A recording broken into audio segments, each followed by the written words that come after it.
अल्लाह अल्लाह अल्लाह अल्लाह अल्लाह अल्लाह अल्लाह फला हादिया लहु वअशहदु अन ला इलाहा इल्लल्लाह वहदहु ला शरीका लहु वअशहदु अन्न सय्यदना व मौलाना मुहम्मदन अब्दुहु व रसूलुहु सल्लल्लाहु अलैहि वसल्लम।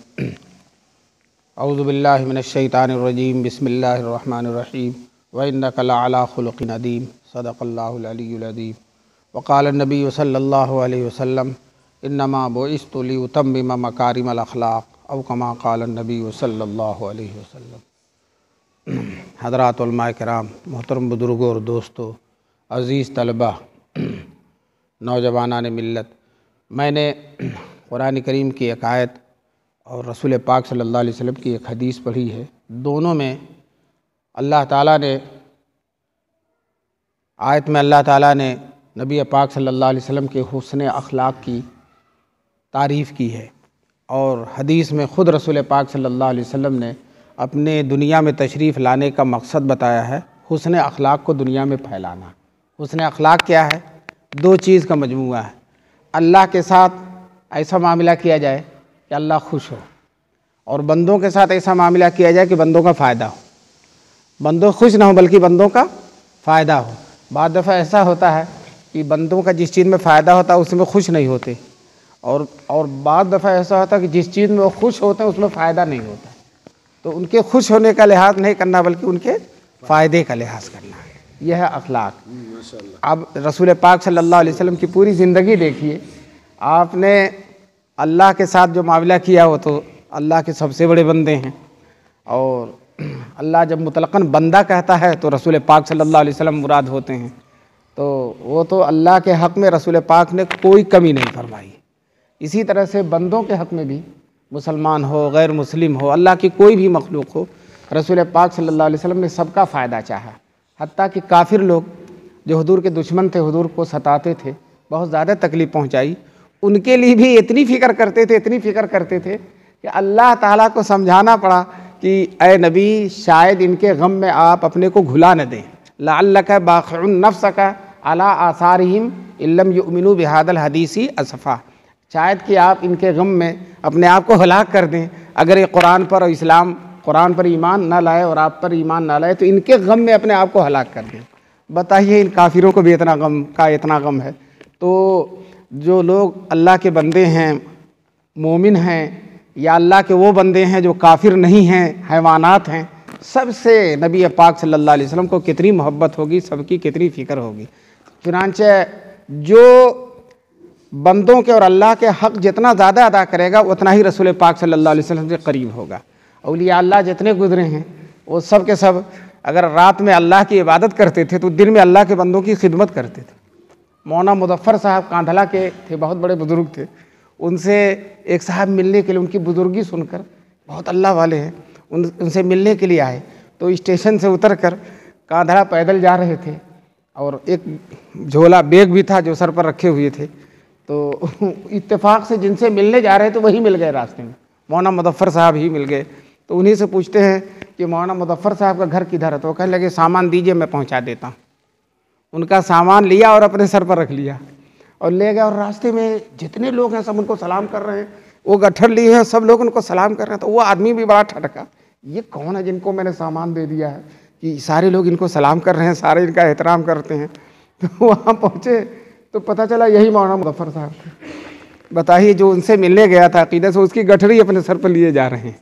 ये उसवा, ये तरीक़ा इन हज़रात ने रसूल पाक सल्लल्लाहु अलैहि वसल्लम से सीखा। हुज़ूर सल्लल्लाहु अलैहि वसल्लम के मेहमान आए हबशा से, तो हुज़ूर ने उनको मस्जिद में ठहरा दिया और ख़ुद घर से दस्तरख़्वान ला रहे हैं, प्लेट ला रहे हैं, खाना खुद हुज़ूर सल्लल्लाहु अलैहि वसल्लम ला रहे हैं। साहबा ने कहा अल्लाह के रसूल आप घर के बाहर रख दीजिए, हम उठा के दस्तरख़्वान पर रख देंगे। तो हुज़ूर ने कहा नहीं, ये मेरे मेहमान हैं और इन्होंने हबशा में मेरे सहाबा की खिदमत की है, मैं ख़ुद इनकी खिदमत करूँगा। तो अब बताइए, यही तालीम है रसूल पाक सल्लल्लाहु अलैहि वसल्लम की कि लोगों के काम आओ, अल्लाह के बंदों की खिदमत करो, अल्लाह के बंदों को फ़ायदा पहुँचाओ। जो आदमी ये करेगा तो वो अल्लाह का भी सबसे ज़्यादा महबूब होगा और रसूल पाक सल्लल्लाहु अलैहि वसल्लम का भी महबूब होगा। चुनांचे बड़े बड़े औलिया अल्लाह ऐसे ही नहीं बने हैं, उन्होंने बड़ी खिदमत की। हद की खर की खिदमत कर दो मखदूम चुद, जो खिदमत करता है वो क्या बन जाता है, मखदूम बन जाता है। एक वाक़या सुनाकर अपनी बात को ख़त्म करूँगा। बंगाल में सिलसिले चिश्ती के बहुत बड़े पीर थे, जो है शेख अलाउद्दीन रहमतुल्लाह अलैह, तो उनके बेटे थे नूर कुतुब आलम। तो उनकी खानका में हर वक्त 300-400 मेहमान रहते थे और कुआं था।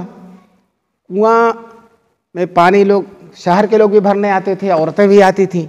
तो पानी गिर जाता था, फिसल फिसल के लोग गिर जाते थे, उनका घड़ा टूट जाता था। तो अपने बेटे से कहा कि लोगों को दूर खड़ा करो और तुम घड़ा भर के लोगों को पानी दिया करो। दूर खड़ा कर दो, उनका घड़ा लेकर खुद भर कर दिया करो।